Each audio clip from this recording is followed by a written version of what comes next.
What's going on, everybody? I'm Oprius, and welcome to a new video about Bitcoin, cryptocurrency, Electroneum, and all that good stuff.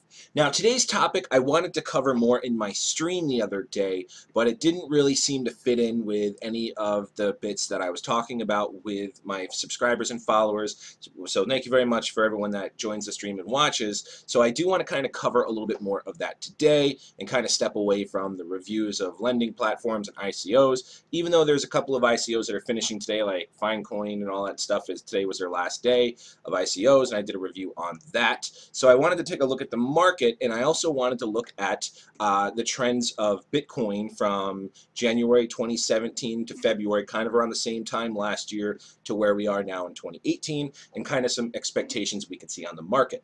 Now, first I want to say that I'm not doing any financial advice or any investment opportunities or anything like that.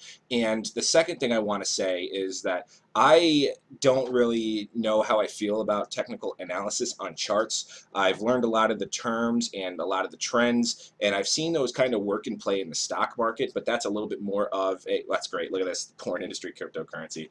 I don't want to see that. Get that out of here. The chart analysis, it's still there. Oh, wait, no.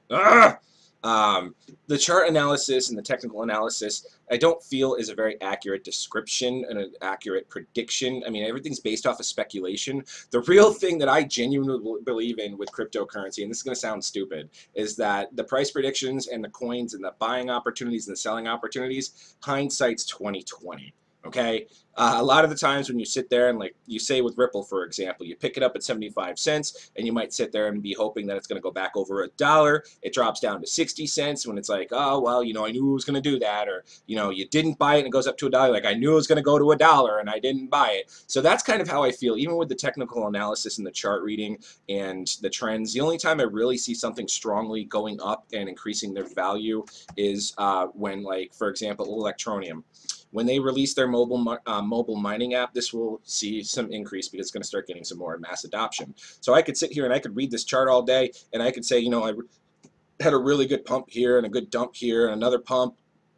This is when some news popped out about, like, the exchanges that was going on, blah, blah, blah, and then it rides all the way down here. I really can't explain other than that it's been very, there's not a lot of news coming out on the currency, and I can sit here and say, okay, well, you know, now is a great time to buy and not sell here. In my opinion, before any of the big news comes out about the updates on the mobile platforms and when they actually are added to even more crypto exchanges, now's a great time to buy, and I would grab some of it myself. So anyway, that's just kind of how I feel, a little off topic on that. So looking at the market really quick, we're at almost back, we're at 389 billion. It'd be nice to see the other side of 400 billion again. 25 billion in volume is being traded throughout the 24-hour window. Bitcoin dominant still at 35.5 or 35.6%. Whatever, anyone could read that chart, anyone could talk about that. Cryptocurrencies, and it looks like another coin has been added to the crypto market cap since I've last looked. And then, of course, you guys, I've shown CoinPuffs a couple of times, and this has about 501 more coins than the actual coin market cap, because they're coins that aren't listed on coin market and they're from overseas and other places. They're looking at reporting 2.9 billion in 24-hour volume on those currencies and a market cap of 451 billion. So to each their own, with if you want to use CoinPuffs or crypto coin market cap. I like pulling up both just to see the difference.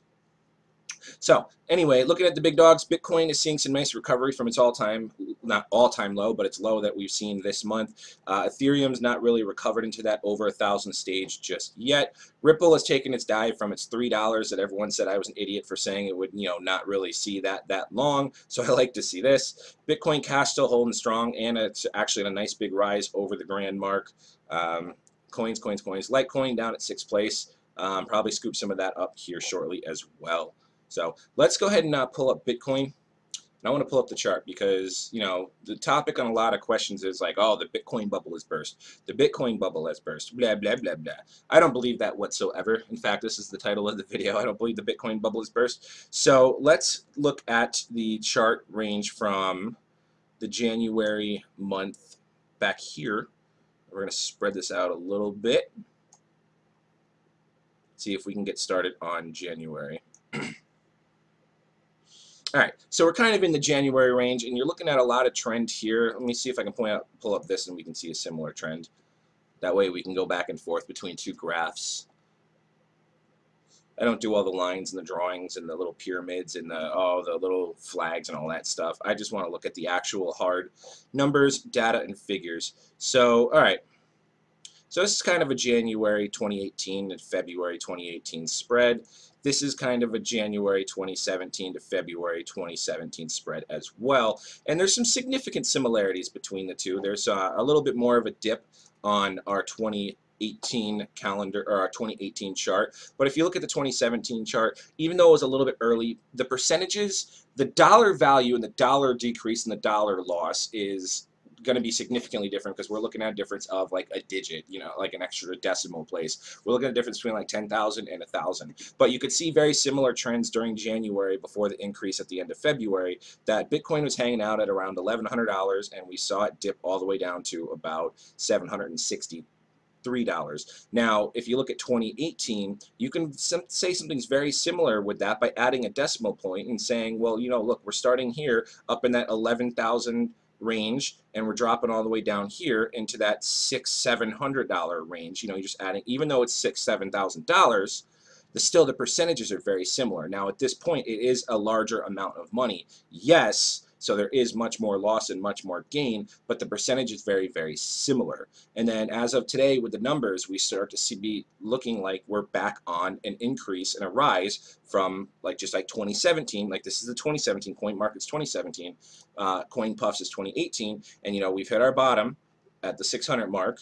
They hit their bottom at the they hit their bottom at the $600-700 mark. We've hit our bottom at the $7,000 mark. The decimal place is off, but now we start to see a little bit of an increase. Some theories, and again, I'm not an expert and I'm not a crypto genius. You know, I'm going to see like, you know, my face on CNBC or anything like that. But this is how I see it, and this is what I'm looking at. And my idea is that we're about to also finish off with tax season, and a lot of individuals are going to be giving their tax returns, and a lot of individuals have been brought into the crypto space with this being massively reported on news websites and stuff like that. So we're going to see a lot of people that are probably going to start to grab and hold. Are they going to look back at videos and charts like this? No, but they're going to look back and see that Bitcoin was at 20,000 at one point, and now it's at 8,000. So why not grab some? Because it can go back up to 20,000. Am I right? So that's just my theory and my feelings.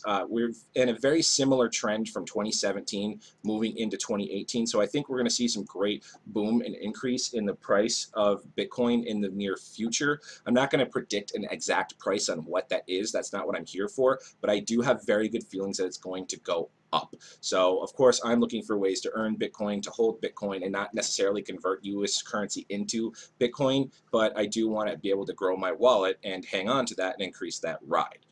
Some reasons why I would think that there was a fall on Bitcoin.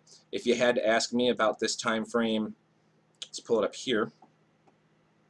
Just a short and simple answer, because I do have to head to work here shortly, just to see why Bitcoin did take its peak up here at about $20,000 and then starting to take some dump and some dives. Right around this time frame, Bitcoin went from, at the middle of November, $5,000-6,000 to a parabolic rate of $16,000, $17,000, $18,000, $20,000, and people started reporting on it. News started happening. Facebook ads started popping up all over the place. You know, people that never knew what Bitcoin was back when I first got into cryptocurrency, and I told people about it, didn't even know. But then you talk to those same people after they forget that conversation we had 6 months prior, and like, oh yeah, I wanted to talk to you about Bitcoin. And you know, because I mentioned, now I talk to family and relatives, I do a daily video series about Bitcoin, and so it started getting that mass awareness, and people were looking at it going, well, crap, at the beginning of November, if it was $5,000, in the middle of December, it was $20,000, imagine what it's going to be at the middle of January. It could be $100,000. So they started buying, buying, buying, buying, buying. So then at this point here, when everyone was starting to buy and it started to take a sell-off, people probably started panicking and going, well, now it's a scam and I'm losing my money and I'm not getting rich overnight, so let me sell, sell, sell. It did have a nice little bounce and recover, and then we saw some more price predictions in 20,000, and we even pushed up to 20,000 as people did see that flip and that swing trade and were able to generate some money. Once it hit $20,000, then all the people that purchased in this wave or in this wave right here were then turning around and selling, so we immediately saw that correction and that bounce all the way back down to like $12,000–13,000, and at that point everyone started panicking once again. We saw a little bit of a bounce. I think this is called a double bottom chart, and then this is a head and shoulders. So then we saw a bounce and a recovery, and that's the game that we've been playing with Bitcoin. Is these people, every time, we're not going to see this high number right now, because every time we start chugging that way, the people that bought in at this high number of $20,000 have turned around and said, well, I'm going to take a little bit of loss. A $17,000 loss or a $17,000 profit or sale right now is better than a $13,000 sale, so at least I'm only losing $3,000. And we've kind of seen that trend ride all the way down. Now, back during Christmas time when we saw the price decrease just like this, I mean, I did videos where I was saying that I'm thinking it's because people are cashing out and buying Christmas presents. That very well might be true.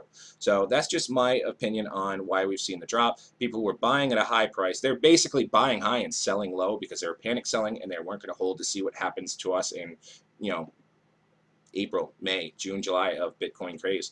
So those are just some of my opinions. If you guys have any insight or thoughts about that as well, go ahead and leave a comment below. Thank you very much for listening to me talk about Bitcoin today. I do appreciate your time.